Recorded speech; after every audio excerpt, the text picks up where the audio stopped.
Hello everybody, it is Morio again, and I'm here to talk about UV mapping, everybody's favorite part. It's honestly not that bad, especially for CK3 measures. These ones are like relatively fine. So, as you can see, we have the SP2 Western Imperial 1 diffuse is our texture, and you can find your texture in the same place that you found your mesh, which is in your portraits folder. And if you go into edit mode, you can see that your mesh looks like this currently.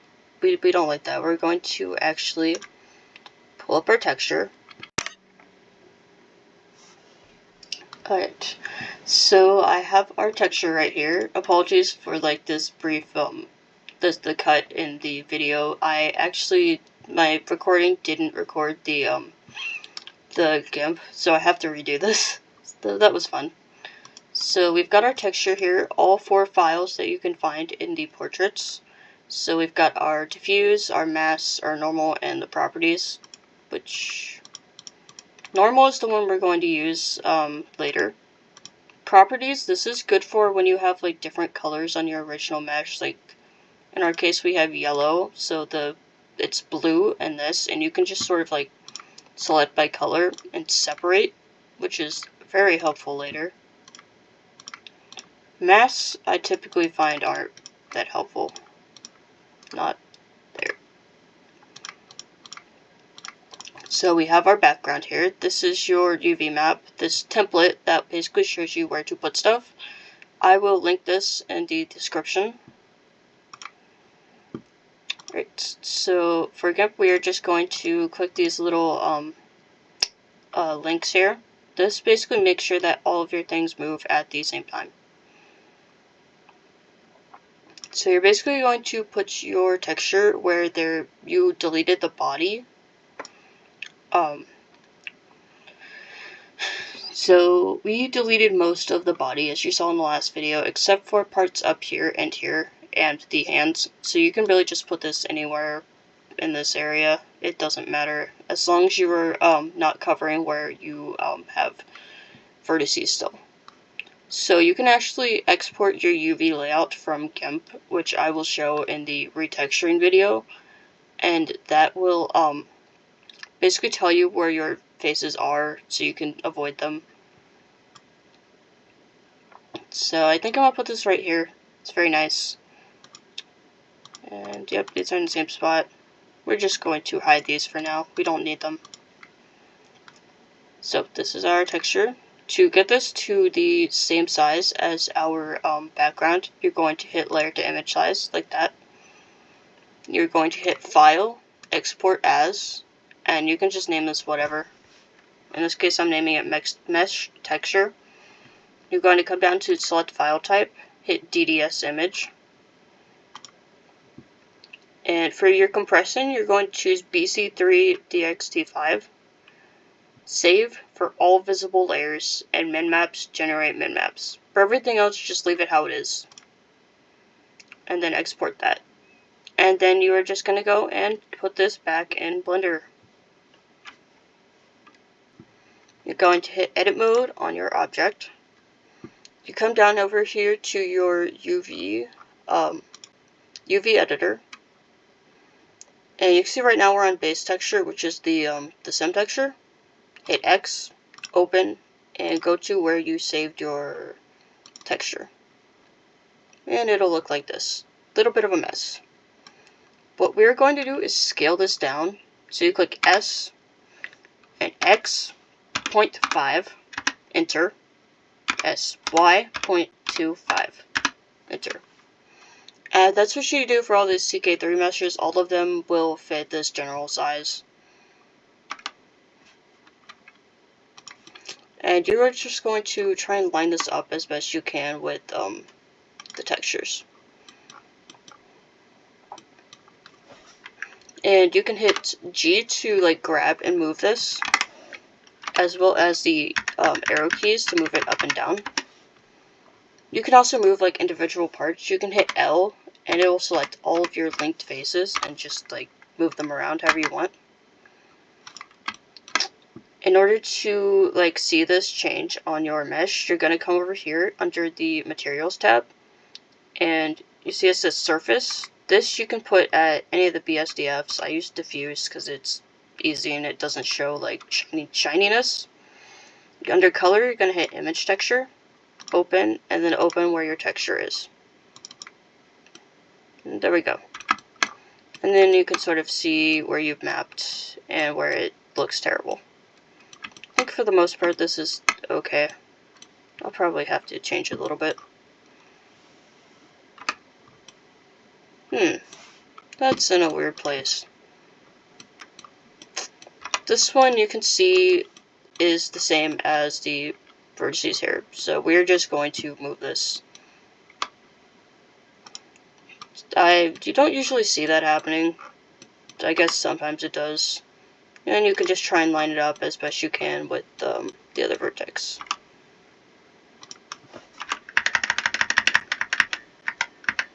There we go. I will probably just delete this bag anyway. I don't really like it on here.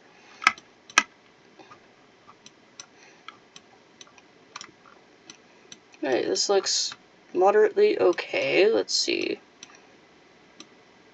Do I like where all the textures are?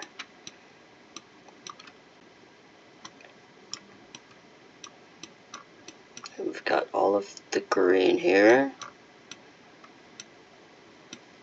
And you can always go back and like change this. Let's go into object mode. Yeah, it looks okay.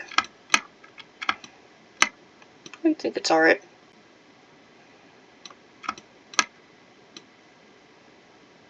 Maybe a little bit down.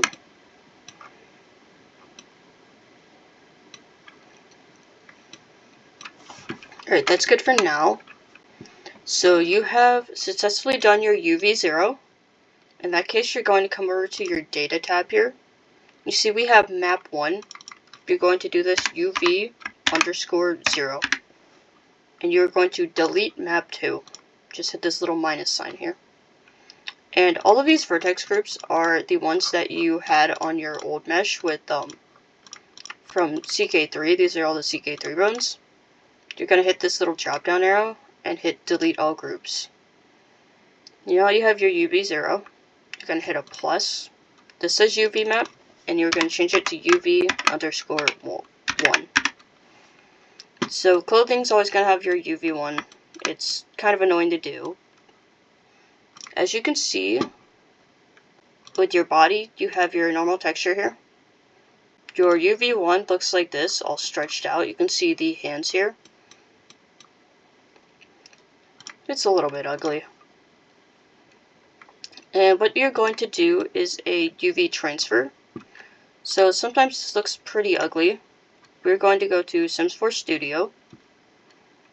Going to go to Create 3D Mesh for CAS. Going to click Part Type, Clothing Body, Age for Adult, Gender Female. And then we're just going to look at all of these meshes and see which one looks the most like the dress that we're using.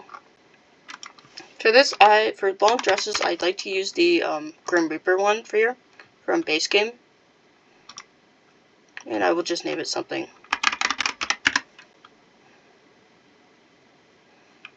You're going to hit Meshes, Export Mesh.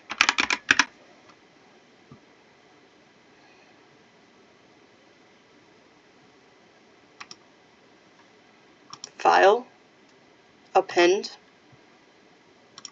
Go to this mesh, go to Object, and you see all these Sims 4 Studio meshes. You're going to shift left click, and hit Append. Right, there's a lot going on here. So, first, bone shape, right click, delete. We don't want that. Rig 001, delete. So, you're going to click, these are all of your new meshes, 1 to 9. If you already have a mesh named 1, which your body will be named that automatically, then this will be like 1001. So you can just like change the name with the left click. Going to click all of these, and make sure you're in object mode. Hit Control J to join them. So now all your mesh is together. And you can see this is your UV map. It's a lot. Very ugly. Right. And you're going to go back to your clothing that you have converted. Going to go to modifiers, add modifier, edit, data transfer. For your source, you're going to click that new mesh that you've joined everything. Going to hit face corner data, UVs. For the UVs, you hit UV1 and then UV1. So for this, you can use nearest face interpolated, usually, is what most people will use. Sometimes I use this nearest corner and best face matching. You can just like try both and see how it looks. If it looks like really disgusting, I would just try different ones. If you have a mesh that you're converting that is much higher poly than the Sims 4 Studio one, then it will likely end up like looking really ugly. In that case, you can just go ahead and like do this and hit subdivide, and that helps a little bit. In this case, it's not really a problem. If you come over here to your little these little two dots on show overlays, you can hit statistics, and that will show you how many polys you have, which I believe in this case is your triangles. I can't quite remember. Anyway, we will go back to our mesh and go ahead and hit apply. I'm going to that. Let's take a look. Here is your UV1. It's, as you can see, a little bit atrocious. This basically dictates how your body moves when you're using sliders. So if it looks like really bad, sometimes you'll have just random parts sticking out in cast or in game. It's just like you'll have one thing, just like one vertex just up here for no reason. So if you have like really weird vertices, it's usually UV1 or your weight paints. So yeah, this looks pretty terrible. You could try the other way. There are also some tutorials that I will probably link in the description to doing this manually. I haven't really found them that helpful, but you can always try them. Yeah, my UV ones always look disgusting. So I think I am going to go ahead and just delete this bag. I don't really like it.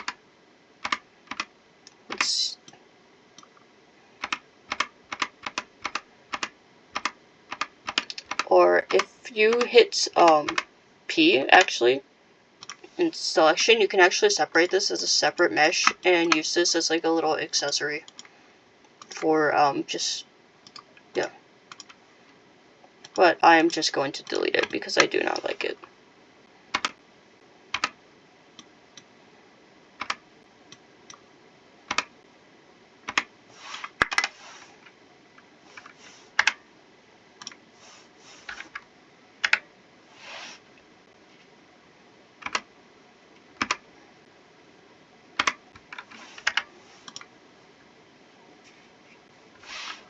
Ooh.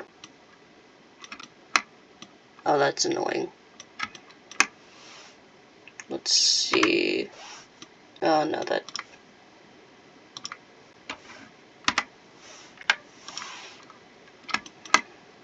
Right, so you've got a hole here. One of my favorite things to do is use this little magnet tool. This is the snap. You're going to go hit there, and you are going to go up to vertex and hit vertex. This is a function that is super helpful for like getting rid of holes in your mesh. So what this does is you click a vertex, you're going to go to select mode, vertex, you click G, and it's going to automatically lock on to another one. Yeah, as you can see, this is like super helpful for closing holes, like I said. It is wonderful. My favorite tool. So if you ever have holes in your mesh, just use this. Unless it causes like extensive distortion, like, yeah, don't do it too far. And if you ever say are missing a vertex, say like this, or you can actually click that and just do this. If you click a bunch of vertices and hit F, that will form new faces. So if you accidentally like miss a face by accident and delete it, then you can just make a new one and it'll be mostly the same. There we go. Alright. Yeah, that looks okay.